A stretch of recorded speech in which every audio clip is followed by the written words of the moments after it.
하나님 너무나도 감사합니다. 우리 산상교회 45년 동안 지켜주셨고, 우리 산상이라는 이름 자체가 예수님께서 설교하신 그 첫 설교의 산상수훈에 따른 그 이름에 감사드리고, 오늘 우리가 팔복에 관한 진정한 의미를 깨닫기 원하오니 인간의 부족함 감춰주시고 오직 성령님 운행하여 주셔서 하나님의 말씀이 직접 전달되는 놀라운 시간으로 인도하여 주시옵소서. 예수님 이름으로 기도합니다. 아멘. 마태복음 5장에서 7장까지가 산상수훈이라고 우리가 잘 알고 있습니다. 예수님께서 공생애를 시작하시면서 첫 번째로 하신 설교니까 이게 보통 설교가 아닌 것이죠. 여러분, 구약에서는 계속해서 메시아 그리스도가 이 땅에 오심을 얘기하시는데, 그분이 오셔서 첫 번째 하신 설교의 말씀이니 얼마나 중요하겠습니까?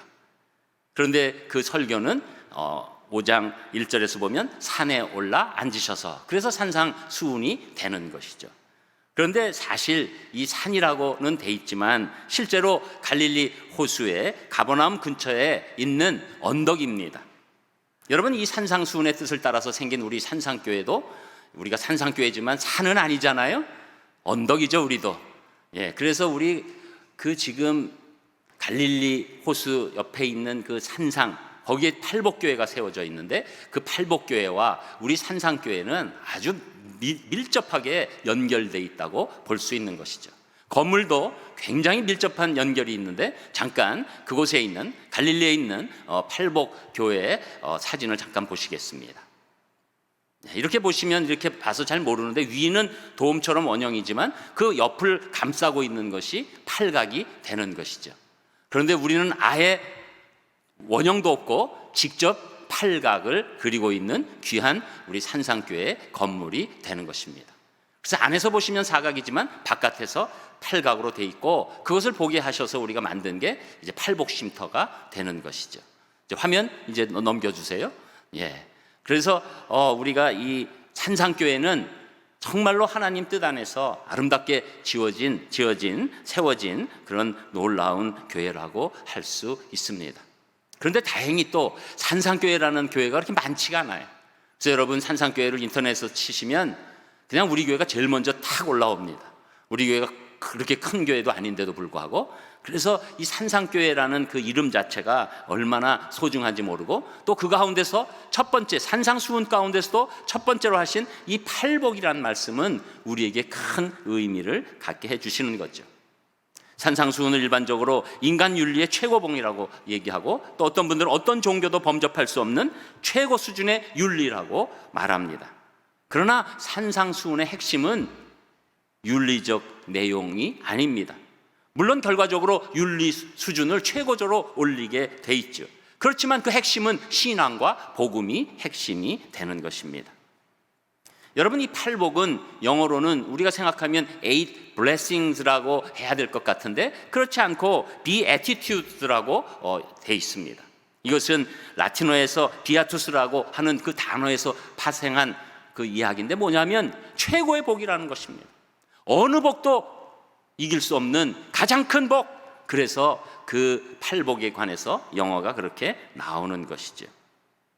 그런데 사람들은 이 팔복을 보고 이거 대단한 복인데 어디 받자 하고 왔는데, 그 읽어보면 이거 복이야? 이렇게 되는 것이죠. 그래서 오늘 이 팔복의 그 깊은 내용을 우리가 깨달아야 되는 것입니다. 사실 우리말 번역에는 오늘 여러분 읽으신 것처럼 어떠한 자는 복이 있나니 라고 돼 있지만, 원문으로 들어가서 우리가 생각해 보면 먼저 복이 있도다 이러한 자들은, 이렇게 되는 거예요.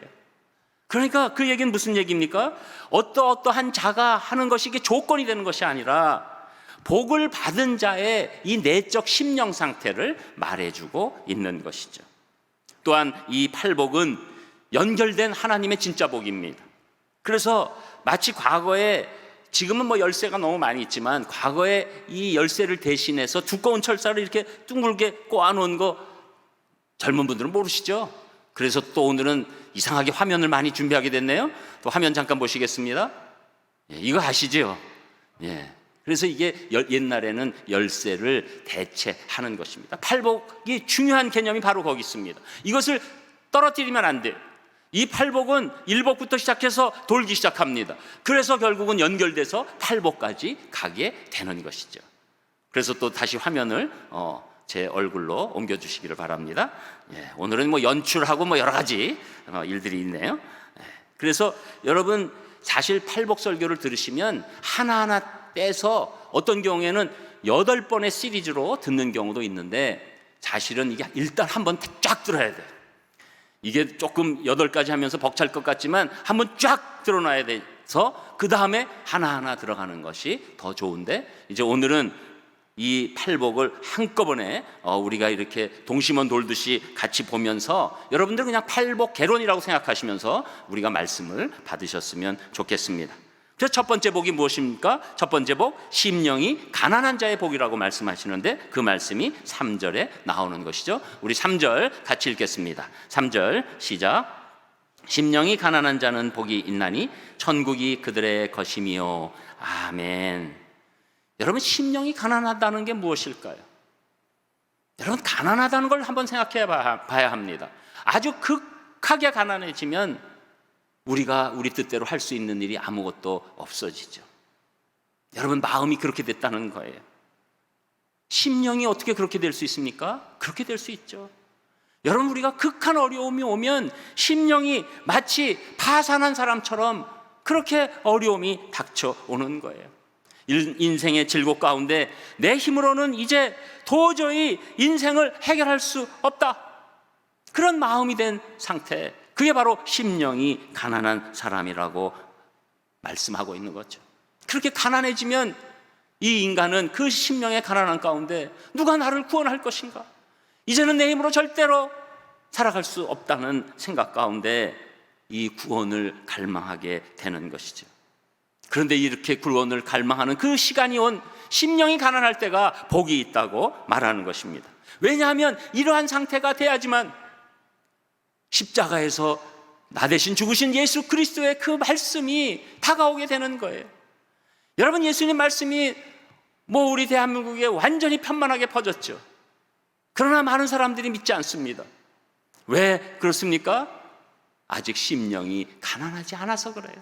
내 힘으로 난 할 수 있다, 끝까지 난 갈 거야. 그런데 여러분, 심령이 가난할 때 예수님을 믿을 수 있는 놀라운 시간이 임하기 때문에 이때가 복이 되는 줄 믿습니다. 여러분, 그래서 이 심령이 가난하게 됐다, 여러분의 그 상황이 어려워서 교회에 복잡한 생각 없는 거예요.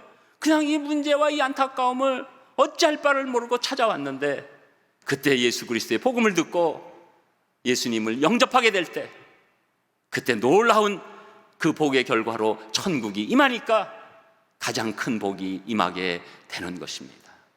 여러분, 그래서 이 모든 복 가운데 이 첫 번째 복은 우주의 어떤 복보다도 제일 큰 복인 줄 믿습니다. 여러분, 제가 우주라고 하는 것은 지구를 넘어서는 거예요. 이 복은 너무나 큰 복이에요. 왜냐하면 우리가 천국 백성이 되는 것이요, 하나님의 자녀가 되는 것이요, 그리고 놀랍게 하나님의 그 주장 안에서 하나님의 보호하심 가운데서 새로운 인생을 걷게 되는 귀한 시간이기 때문에 심령이 가난한 것이 나중에 가장 큰 복이 된다는 것을 알게 되는 것입니다. 그런데 이 첫 번째 복이 없으면 나머지 7개 복은 절대 열리지가 않아요. 이 첫 번째 복은 열쇠입니다. 나머지 7가지 복까지 다 받는 놀라운 열쇠가 되는 것이죠. 여러분, 지금도 여러분 처음 믿을 때 한번 회상하시기를 바랍니다. 여러분, 편할 때 예수님 믿는 분 없어요. 그런데 그때는 얼마나 힘들었습니까? 근데 지금 하나님의 눈으로 보면 그때가 가장 큰 복이 임했다는 것을 알게 되는 거예요. 어떻게 그 사람이 나한테 복음을 전했지? 내가 그때 왜 교회를 가게 됐지? 놀라운 은혜의 시간 가운데서 그 귀한 복, 예수님을 만나는 복, 예수 그리스도를 믿는 복이 우리에게 임하게 된 것이죠. 오늘도 교회에 오신 분들 가운데서 아직도 이 복이 없으시면 오늘 꼭 예수님 확실히 믿는 놀라운 이 첫 번째 복이 임하시기를 주님의 이름으로 축복합니다.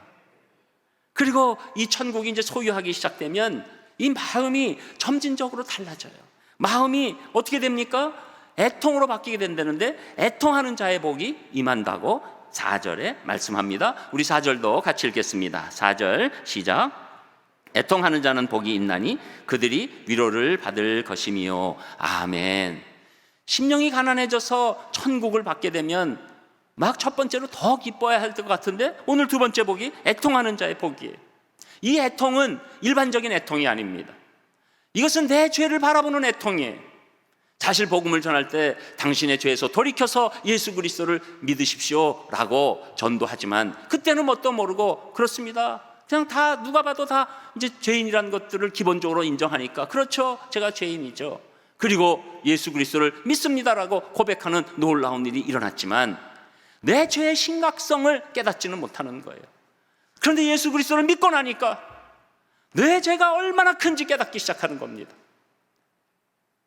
이 천국이 임하고 성경을 듣고 찬송을 부르고 또 이 내 상태를 자꾸 바라보게 되면 내 깊은 죄악을 깨닫기 시작한다는 거예요. 그래서 이상하게도 예수님 믿고 내 죄가 얼마나 큰지 깨닫는 그 베드로의 모습이 우리의 모습처럼 겹치게 된다는 것이죠.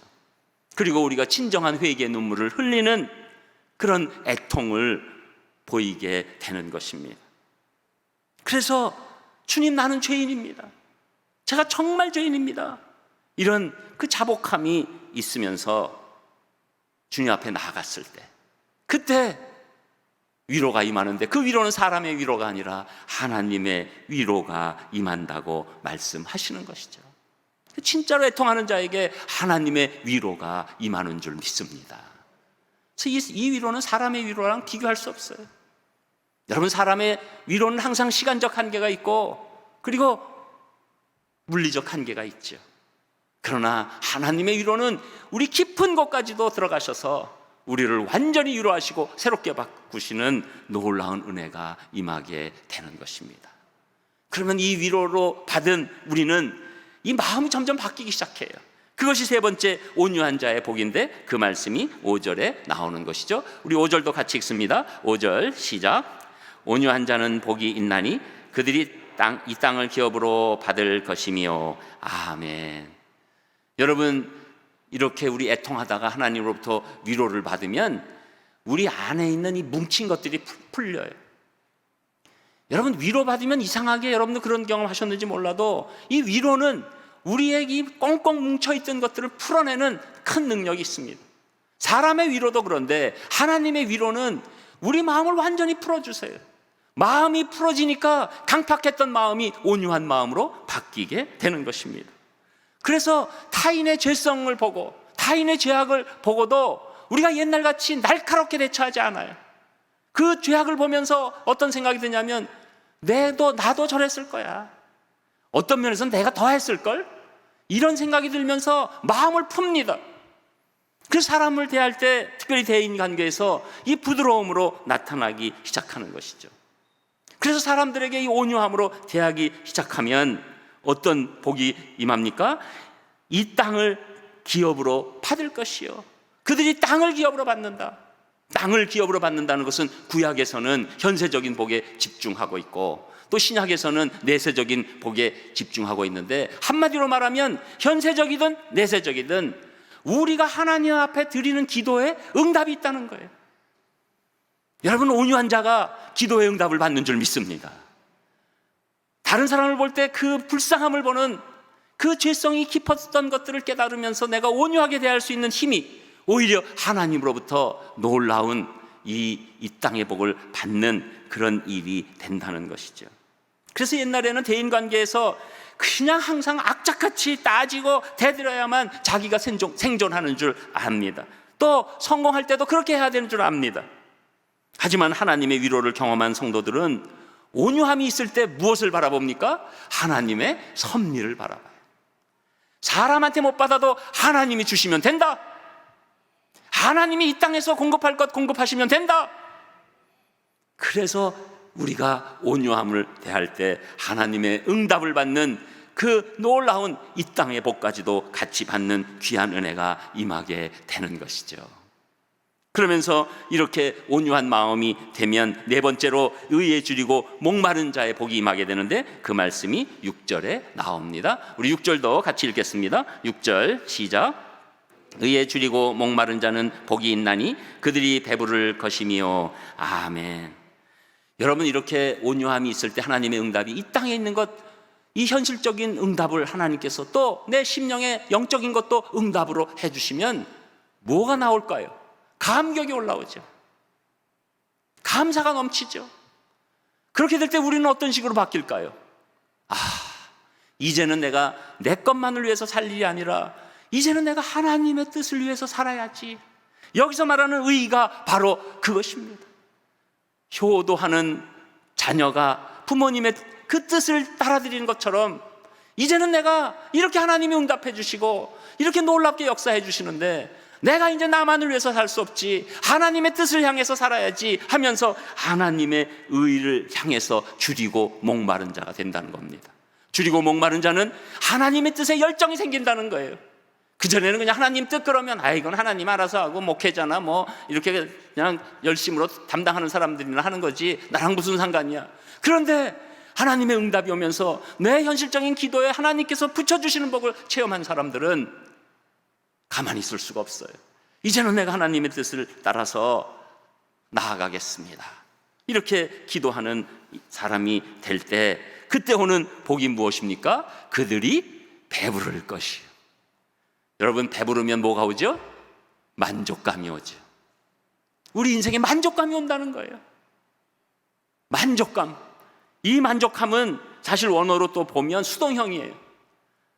내가 막 채워서 오는 그 만족이 아니라 하나님이 채워주시는 놀라운 만족감이 임하게 되는 것입니다. 하나님의 뜻을 따라서 살게 되면 놀라운 복은 우리가 그동안에 영적으로나 실제적으로 늘 갈급함이 있었는데 영적인 만족감, 실제적인 만족감으로 자족감이 넘쳐나고 자긍심이 올라가는 귀한 인물이 되기 시작한다는 것이죠. 이게 진짜 복이에요.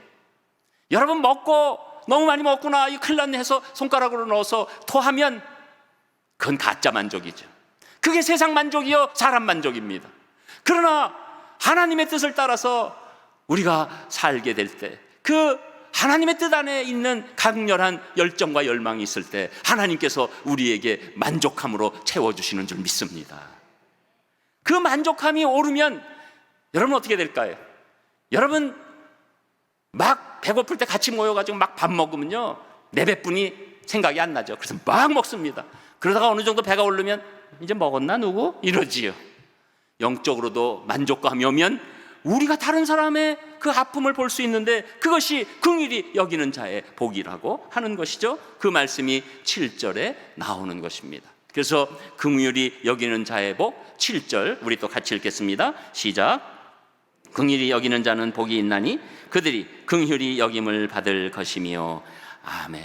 이렇게 하나님의 이 은혜 가운데서 이런 놀라운 만족감이 오면 하나님의 의를 이루면서 오는 만족감은 타인을 향한 긍휼함으로 바뀌게 되는 거예요. 그래서 이제는 하나님의 눈으로 타인을 바라보는 거예요. 그들의 아픔까지도 들어가는 거예요. 그들에게 감정이입이 될 수 있는 힘이 있는 거예요. 전엔 나뿐이 몰랐어요. 그런데 이상하게 그 만족감이 오니까 다른 사람의 아픔에 깊이 공감하는 그 긍휼이 우리에게서도 나가게 되는 것이죠. 그런데 우리가 타인에게 그런 긍휼을 베풀면 거기에 따라오는 복은 무엇입니까? 하나님의 지속적인 긍휼이 우리에게 임하게 된다는 거예요. 여러분, 하나님의 긍휼이 우리에게 임하면 우리의 모든 문제는 다 끝나는 줄 믿습니다. 해결되는 줄 믿습니다. 하나님의 긍휼을 바라는 것, 정말로 이것은 큰데 그게 마음대로 되는 게 아니라 우리가 이 긍휼의 마음으로 올라갈 때 하나님의 긍휼이 우리에게 복으로 임하게 되는 줄 믿습니다. 그러면서 이 긍휼이 또 계속 오잖아요. 그러면 우리 마음이 어떻게 될까요? 청결하게 되는데 우리가 그 6번째 마음이 청결한 자의 복이 임한다고 8절에 나오는 것입니다. 우리 8절도 또 같이 읽겠습니다. 8절 시작. 마음이 청결한 자는 복이 있나니 그들이 하나님을 볼 것이며. 아멘. 여러분, 이렇게 내가 타인을 긍휼히 여기고 하나님이 나를 긍휼히 여겨주시는 긍휼의 선순환이 오잖아요. 그러면 이 마음에 지속적인 청결함이 임하는 거예요. 여러분, 청소 한 번 한다고 되는 것 아니잖아요. 그래서 주부분들이 항상 얘기하는 거 있잖아요. 아유, 이 집안일 언제 끝나? 절대 안 끝납니다. 그런데 문제는 계속하면 계속 깨끗해지는 것처럼, 내가 긍휼을 베풀면 하나님의 긍휼이 임하고, 그것이 계속 선순환이 되면 내 마음이 나도 모르게 청결해지고 깨끗해지는 체험을 하게 되는 것이죠. 근데 그때 오는 복은 무엇일까요? 하나님을 보는 거예요. 하나님을 체험하는 거예요. 여러분, 많은 분들이 하나님을 보고 싶다고 하고, 내 하나님 한 번만 만나면 내 믿겠습니다 하고 기도원으로 많이 가는데, 기도원으로 갈 일이 아니라 여러분 심령에 청결이 임해야 합니다. 청결이 임하지 않은 상황에서 하나님 보면 잘못하면 죽습니다. 우리가 하나님 앞에 긍휼함으로 우리가 선순환이 이루어지면 청결이 임하고, 그 청결이 임할 때 하나님을 만나는 놀라운 역사가 일어날 줄 믿습니다. 이게 보통 큰 복이에요. 그래서 이 마음이 청결한 자가 하나님을 보고 만나는 놀라운 일이 일어나게 되고, 이제 하나님을 만나면 그 다음에 우리는 어떻게 됩니까? 더 큰 긍휼을 넘어서 이제는 사람과 사람, 또 사람과 하나님을 향해서 화평시키려는 놀라운 피스메이커가 된다는데, 그 복이 7번째 화평케 하는 자의 복입니다. 우리 9절도 같이 읽겠습니다. 9절 시작. 화평하게 하는 자는 복이 있나니 그들이 하나님의 아들이라 일컬음을 받을 것이며. 아멘. 인간관계에서 화평뿐만 아니라 이제는 사람과 하나님 사이에 지금 죄로 말미암아 갈라져 있는 이 넓은 공간을 우리를 통해서 메꾸고 싶은, 그 예수님께서 십자가로 메꿔주신 것을 사람들이 알게 하는 그 일에 우리가 들어가기를 원하는 것이죠. 그래서 하나님과 죄인 사이의 영적 적대관계를 십자가 대속을 통해서 화목시켜주려는 그 화평의 열심이 우리에게 생긴다는 것입니다. 결국은 이것은 무엇입니까? 우리가 화평의 복음을 전하는 자로 바뀐다는 것이죠. 그래서 이제는 이것은 억지로 하는 복음 전도가 아닙니다. 억지로 하는 선교가 아닙니다. 그 은혜 가운데서 화평을 이루고 싶은 놀라운 피스메이커로서의 움직임이 우리 가운데 드디어 나타나게 되는데, 그런 일들을 우리가 감당하기 시작하면 어떻게 됩니까? 우리를 하나님의 아들이라고 세상 사람들도 부른다는 거예요. 여러분, 우리가 예수 그리스도를 믿으면 여러분들 하나님 아들과 딸이 된 줄 믿습니다. 그러나 세상 사람들은 안 부르잖아요. 우리 생각에는 우리의 엄청난 선행이 하나님의 아들이라고 부를 것 같지만, 사실은 화평시키는 자에게 하나님의 자녀라고 불리는 놀라운 복이 임하게 된다는 것이죠. 그래서 우리가 하나님의 자녀라는 것이 이제는 세상에도 드러나게 돼요. 그래서 우리가 그 하나님의 자녀라는 그 놀라운 그 옷에 이 로고들이 막 찍혀 있는 거예요. 그러니까 이게 기쁨으로 오는 거죠. 그리고 내가 여기서 멈추지 않게 됩니다. 더 나아가게 되는데, 이제 오늘 마지막 복, 의를 위하여 박해를 받음에도 불구하고 그것이 복이라는 것을 깨닫게 되는데, 그 말씀이 10절에서 12절까지 나옵니다. 우리 10절에서 12절까지도 한 목소리로 읽겠습니다. 10절 시작. 의를 위하여 박해를 받은 자는 복이 있나니 천국이 그들의 것임이라. 나로 말미암아 너희를 욕하고 박해하고 거짓으로 너희를 거슬러 모든 악한 말을 할 때에는 너희에게 복이 있나니 기뻐하고 즐거워하라. 하늘에서 너희의 상이 큼이라. 너희 전에 있던 선지자들도 이같이 박해하였느니라. 아멘. 여러분, 이 7복까지는 그래도 잘 받으셨죠? 근데 8복 가니까 조금 만만치 않으시죠? 그런데 여러분, 7개의 복을 받으면 이 8복이 복이라는 것을 알게 됩니다. 내가 지금 하나님의 뜻을 위해서 박해받는 일, 물론 천국이 당연히 임하는데, 그 중요한 11절 나로 말미암아, 여기서 나가 누구죠? 예수님이죠. 예수님으로 말미암아 우리가 욕먹고 박해받고 거짓으로 거슬러서 모든 악한 말을 하는 그때에도 우리에게 복이 있다. 여러분, 제가 미리 말씀드렸지만 이렇기 때문에 복이 오는 것이 아니라, 이미 우리는 7개 복을 받으면 예수님 때문에 어떤 박해와 핍박을 받았어도 복이 되는 것을 알게 된다는 것입니다. 여러분, 그래서 8복은 이게 강요한다고 될 일이 아니에요.